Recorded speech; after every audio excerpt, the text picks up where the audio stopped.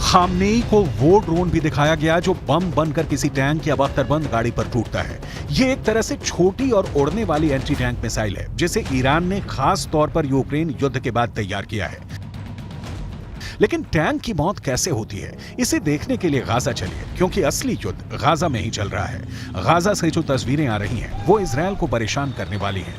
Hamas के इस video ने तेल अवीव से लेकर वॉशिंगटन डीसी तक हड़कंप मचा दिया है।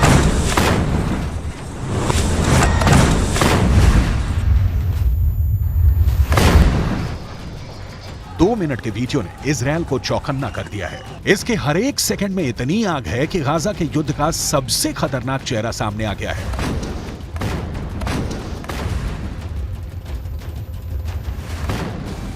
इजरायल में माना जा रहा है कि अगर हमास के इस खतरे से नहीं निपटा तो गाजा में उसे हार का सामना करना पड़ सकता है। बहुत से हमले हैं, बहुत से धमाके हैं। इजरायल के टैंकों और बख्तरबंद गाड़ियों को हमास चुन चुन कर मार रहा है।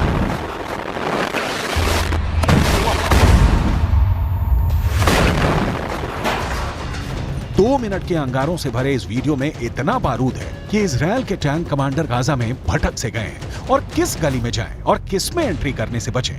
गाजा में इस वक्त गुरिल्ला युद्ध बहुत तेज चल रहा है।